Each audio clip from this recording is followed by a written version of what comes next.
तो indefinite article के अंतर्गत आता है ए या ए इन, ए या ए इन।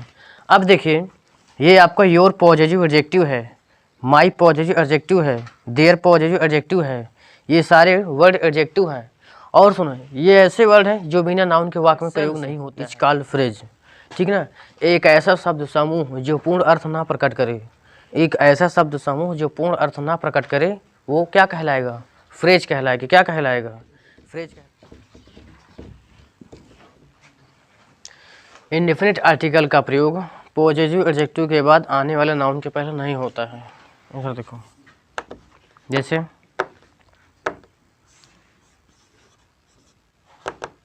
योर ए पेन, ठीक, तो ये आपका है गलत। सही क्या होगा? केवल योर पेन होगा। अगला माई ए हाउस, तो इसका गलत है, इसका सही हो जाएगा my house. There the teacher, indefinite की बात है ना, रुको। देयर ए पेन्स, तो हो जाएगी केवल देयर पेन्स, ये गलत है। वो सब हमारे सही हैं।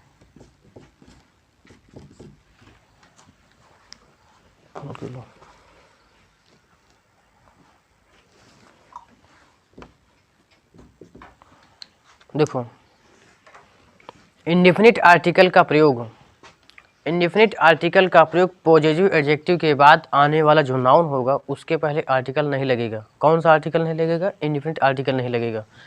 देखो दो तरह के आर्टिकल होते हैं, एक इंडेफिनिट आर्टिकल होता है, एक इंडेफिनिट आर्टिकल होता है। डिफिनिट आर्टिकल में द का प्रयोग होता है और इंडेफिनिट आर्टिकल में ए एन का प्रयोग होता है।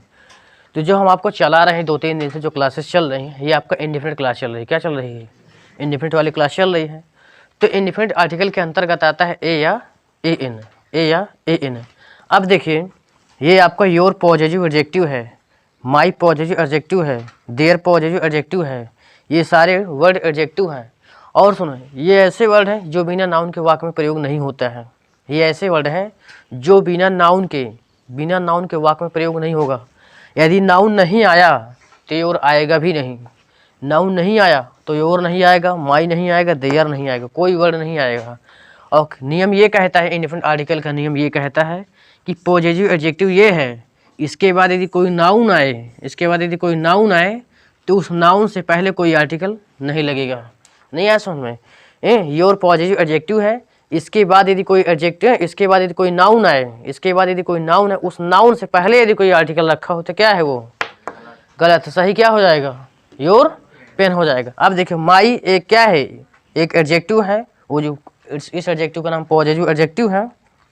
अब इसके बाद हाउस रखा हुआ है, इस एडजेक्टिव के बाद एक नाउन क्या रखा है? हाउस, और उस हाउस से पहले क्या रखा हुआ है? ए। तो ये वर्ड क्या है हमारा? आप सुनो, ये इसको फ्रेज भी कहते हैं। क्या कहते हैं? फ्रेज। There a pens. अब देखिए देयर क्या है? एक एडजेक्टिव है। क्या है? एडजेक्टिव में कौन सा एडजेक्टिव है? पॉजिटिव एडजेक्टिव है, पॉजिटिव एडजेक्टिव है। अब इस एडजेक्टिव के बाद एक नाउन आया है पेन, वो भी बहुवचन में है, ठीक। आप सुनिए उसके बाद क्या लगाया है? ए। तो क्या हो गया? ये गलत। आया सुनना, नोट करो जल्दी से। फ्रेज, इन्हीं को फ्रेज भी कहते हैं। फ्रेज PHRAS, फ्रेज माने होता है वाक्यांश, और वाक्यांश का मतलब इसका जब संधि विच्छेद करोगे तो आपका आएगा वाक्य धन अंश। हाँ, वाक्य का अंश। अब देखिए ये सेंटेंस पूर्ण नहीं है, ठीक है। एक group of words is called phrase, शब्दों का समूह, ठीक ना। But not complete sense is called phrase, ठीक ना। एक ऐसा शब्द समूह जो पूर्ण अर्थ ना प्रकट करे, एक ऐसा शब्द समूह जो पूर्ण अर्थ ना प्रकट करे वो क्या कहलाएगा? फ्रेज कहलाएगा। क्या कहलाएगा? फ्रेज कहलाएगा। अब देखिए योर भी एक शब्द है, ए भी एक शब्द है, और पेन भी एक शब्द है। ये तीनों शब्द है ना, ये तीनों शब्द मिल करके एक फ्रेज का निर्माण हो गया। किसका निर्माण हो गया है? ऐसा में एक group of words but not complete sense is called phrase. ऐसा में एक ऐसा शब्द समूह जो पूर्ण अर्थ ना प्रकट करे, एक ऐसा शब्द समूह जो पूर्ण अर्थ ना प्रकट करे वो क्या कहलाता है? फ्रेज कहलाता है। शब्दों का समूह है अब देखो योर भी एक शब्द है, ए भी एक शब्द है, पेन भी एक शब्द है, ये तीनों शब्द बन गए ना। अब तीनों शब्द तो बन गए लेकिन सेंटेंस का निर्माण नहीं है, ये सेंटेंस बना नहीं है, क्या है, अनकम्प्लीट है, अनकम्प्लीट सेंटेंस है।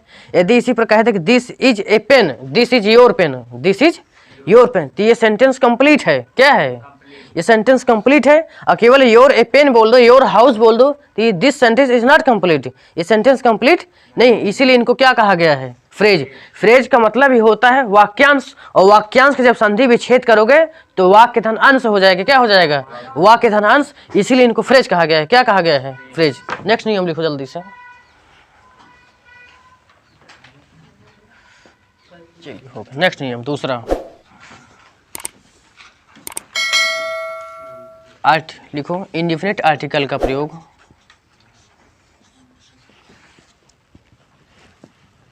देखिए नियम क्या कहता है, इंडिफिनिट आर्टिकल का प्रयोग, इंडिफिनिट आर्टिकल का प्रयोग डिमोन्स्ट्रेटिव एडजेक्टिव के बाद, डिमोन्स्ट्रेटिव एडजेक्टिव के बाद जो नाउन आएगा उस नाउन के पहले कोई आर्टिकल नहीं लगेगा, उस नाउन के पहले कोई आर्टिकल नहीं लगेगा। ऐसा में एग्जाम्पल हम जैसे देते हैं, जैसे दिस ए बॉय आ जाए, क्या आ जाएगा, दैट एन अम्ब्रेला आ जाए,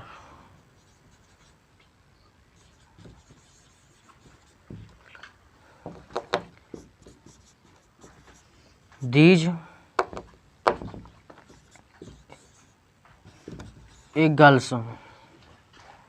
सुनिए ये सारे वर्ड, ये सारे फ्रेज गलत हैं, क्या हैं, क्यों गलत हैं, इसका हम नियम बता देते हैं। आप देखिए EMBRELL है ना, हाँ ठीक, इधर देखो, सुनो, this a boy, that an umbrella, these A girls, इधर ये तीन हमारे क्या हैं, फ्रेज हैं, क्या है, हाँ ये डिमोन्स्ट्रेटिव एडजेक्टिव क्या है, ये दिस दैट दीज। इस एडजेक्टिव में क्या आता है, दिस आएगा, दैट आएगा, दोज आएगा, सच आएगा, द सेम आएगा, यही 4 पॉइंट आएंगे, 6 this that these, such, the same. ये 6 एक ऐसे एडजेक्टिव है जिस एडजेक्टिव का नाम है डिमोन्स्ट्रेटिव एडजेक्टिव। क्या नाम है, डिमोन्स्ट्रेटिव एडजेक्टिव। यदि इनके बाद कोई नाउन आता है, क्या आता है, तो उस नाउन से पहले यदि कोई आर्टिकल आ जाता है तो हमारा गलत हो जाता है, क्या हो जाता है। पेपर में जब करेक्ट फॉर सेंटेंस आता है, पेपर में आएगा आपके पेपर में इंटरमीडिएट में, तो क्या होगा, उस सेंटेंस दे देगा, उसके बाद क्या करेगा, उस नाउन के पहले आर्टिकल लगा देगा, क्या लगा देगा, दा लगा देगा, दा भी लगा देगा, तो भी कोई भी आर्टिकल का प्रयोग नहीं होगा, चाहे वो डिफिनिट होगा चाहे इनडिफिनिट होगा। आर्टिकल के नाम पर, वो आर्टिकल के नाम पर, चाहे वो इनडिफिनिट होगा चाहे डिफिनिट होगा, चाहे दा लगाया होगा चाहे एन लगाया होगा, चाहे ए लगाया होगा चाहे एन लगाया होगा, आर्टिकल के नाम पर यदि किसी एडजेक्टिव के बाद यदि कोई आर्टिकल, यदि किसी एडजेक्टिव के बाद कोई नाउन आया है, उस नाउन से पहले यदि कोई आर्टिकल आया है तो क्या है वो, यदि इसी पर दिस द बॉय कह दिया जाए तो भी गलत है। ऐसा में दिस द बॉय कह दिया जाए तो भी गलत है, दिस ए बॉय कह दिया जाए तो भी गलत है। सही क्या है, दिस बॉय होगा, क्या हो जाएगा, हाँ दैट एंड अम्ब्रेला आ गया तो क्या हो गया, ये गलत। अब देखिए अम्ब्रेला क्या है, नाउन है, उस नाउन से पहले ए एन का आया है आर्टिकल, तो आर्टिकल क्या हो गया, यहाँ पर गलत हो गया, क्या हो गया। अब सही क्या होगा, एन हट जाएगा। अब देखिए ये तीनों वर्ड क्या है हमारे, फ्रेज क्या है, पूरे गलत हैं। अब सही क्या हो जाएगा, दिस बॉय हो जाएगा, ठीक। उसके बाद क्या हो जाएगा, दैट अम्ब्रेला, दीज, ठीक है। उसके बाद देखो दीज गर्ल्स, देखिए प्लीज कम, देखिए ये दिस क्या है, हमारा एडजेक्टिव है, क्या है, इस एडजेक्टिव के क्या नाम है, डिमोन्स्ट्रेटिव एडजेक्टिव। इस एडजेक्टिव के बाद एक नाउन आया है, क्या आया है, उस नाउन के पहले आर्टिकल ए आया है, क्या आया है, तो ये हमारा क्या है, गलत है। अब देखो दैट, ये भी एडजेक्टिव है, इस एडजेक्टिव के बाद एक नाउन आया है, क्या आया है, उस नाउन के पहले आर्टिकल आया है, क्या आया है, तो क्या है हमारा, ये गलत है। अब देखो दीज, दीज भी एक एडजेक्टिव है, अब इस एडजेक्टिव के बाद एक नाउन आया है, ठीक। गर्ल्स, गर्ल्स वैसे भी प्लूरल होता है, ऐसा सुनो, उसके पहले कोई आर्टिकल आएगा भी नहीं। आप देखिए दिस एक एडजेक्टिव है, इस एडजेक्टिव के बाद क्या आया है, नाउन आया है, उस नाउन के पहले क्या आया है हमारा आर्टिकल, तो क्या है हमारा ये सही क्या होगा, this boy that umbrella these girls. Please note this phrase.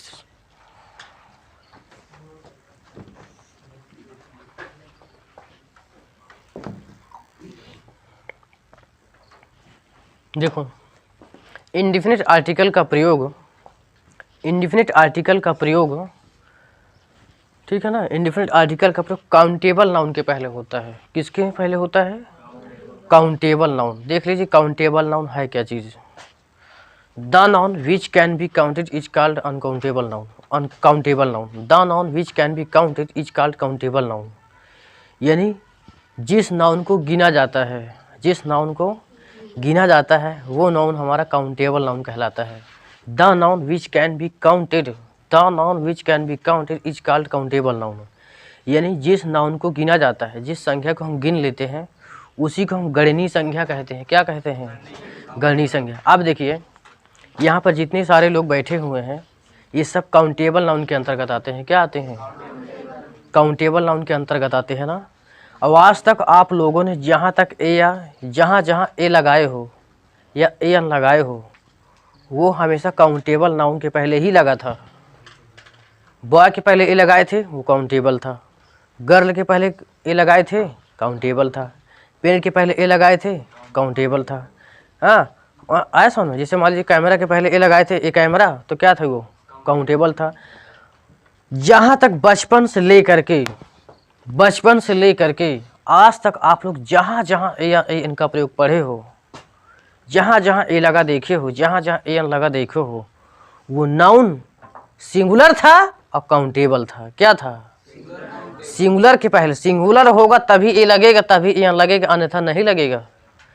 क्योंकि बॉय ए बॉय किए थे तो बॉय सिंगुलर था, ए गर्ल किए थे तो गर्ल सिंगुलर था, ए फादर किए थे तो फादर सिंगुलर था, ए मैन किए थे तो मैन सिंगुलर था।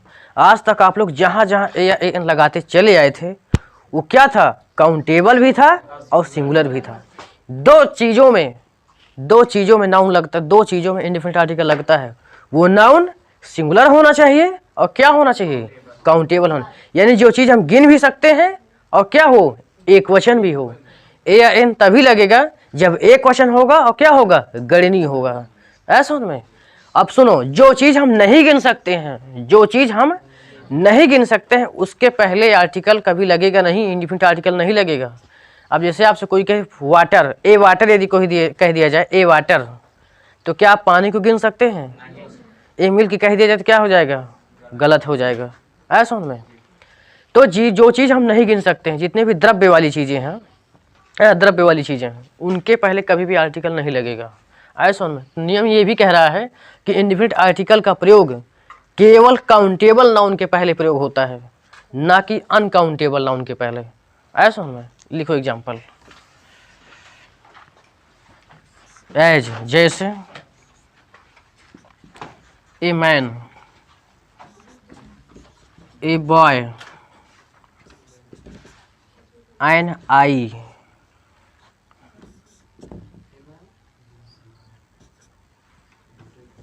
एन ऑक्स,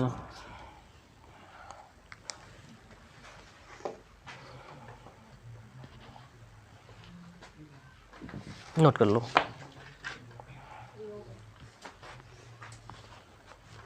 देखिए यहाँ पर जो मैन आया है, मैन हमारा एक वचन है। क्या है, एक वचन होने की वजह से यहाँ पर ए आया है। क्या आया है, अब ए क्यों आया है, क्योंकि इसको हम मैन पढ़ते हैं। क्या पढ़ते हैं, मैन में जो माँ है, माँ का जो पहला अक्षर माँ है, माँ का से ज्ञा तक में आता है और का से ज्ञा तक में क्या आता है, ए आता है, इसीलिए यहाँ क्या हो गया, ए मैन हो गया।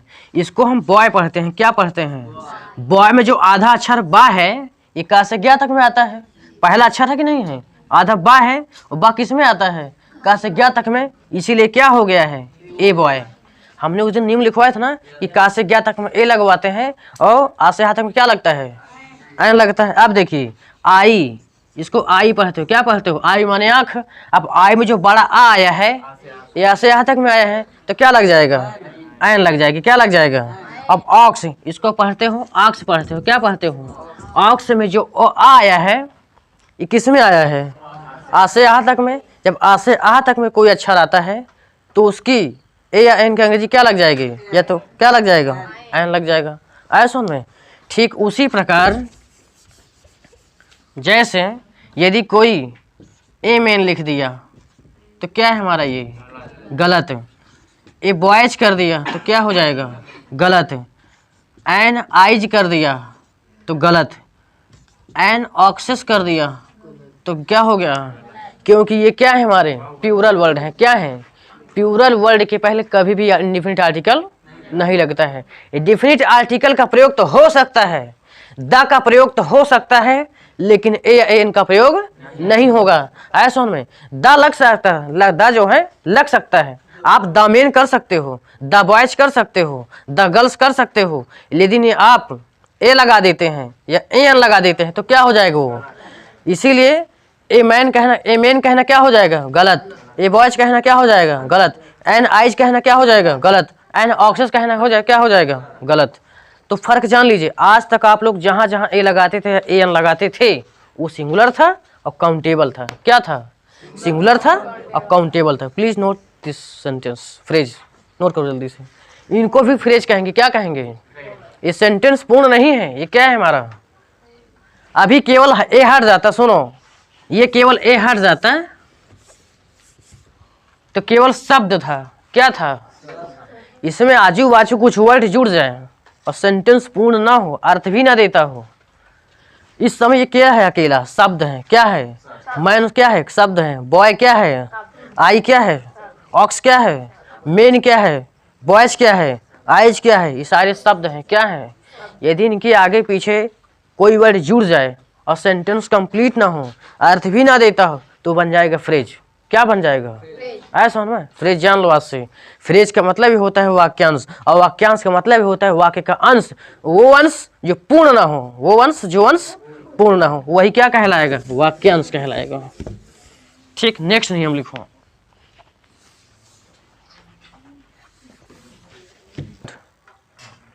देखिए, इंडेफिनिट आर्टिकल का प्रयोग अनकाउंटेबल नाउन के पहले नहीं होता है। इंडेफिनिट आर्टिकल का प्रयोग, इंडेफिनिट आर्टिकल का, इंडेफिनिट का मतलब क्या होता है, अनिश्चित।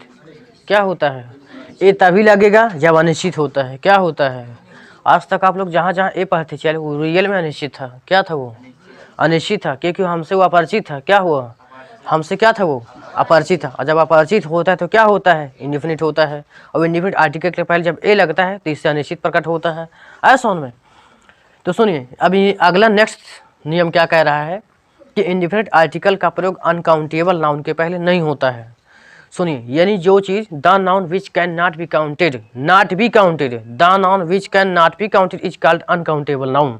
यानी जिस नाउन को हम नहीं गिन सकते हैं उसे हम अगणनीय कहते हैं। क्या कहते हैं, जिस नाउन को हम नहीं गिन सकते हैं, जिस नाउन को, जो नाउन गिन लेते हैं वो काउंटेबल हो जाता है, जो नाउन हम गिन लेते हैं वो काउंटेबल हो जाता है, गणनीय हो जाता है, और जो नाउन हम नहीं गिन पाते हैं वो अगणनीय हो जाता है। क्या हो जाता है, उसके इंग्लिश डिफिनेशन है, क्या है, परिभाषा है, डिफिनेशन है, the noun which can not be counted, the noun which can not be counted is called uncountable noun. क्या हो जाएगा, अनकाउंटेबल नाउन। तो ये क्या है, हमारे अनकाउंटेबल नाउन है, क्योंकि वाटर को गिना नहीं जा सकता, पानी को सिर्फ मापा जा सकता है, लीटर से मापा जा सकता है, लेकिन गिना नहीं जा सकता।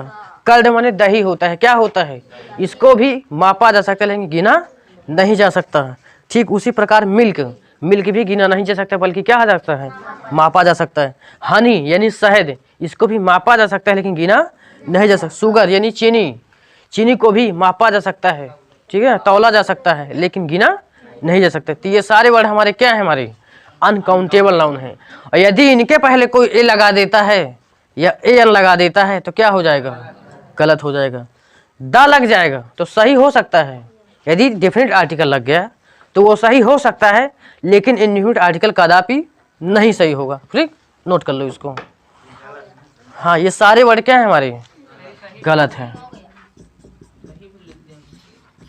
ठीक, सही लिख लो, फिर इसके केवल वाटर लिख लो। केवल कर्ण होगा। ये हमारे सही हो गए।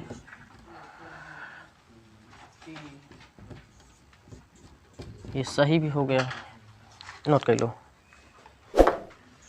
Please note this phrase. हम जब टेस्ट लेंगे तो उसमें फ्रेज वाला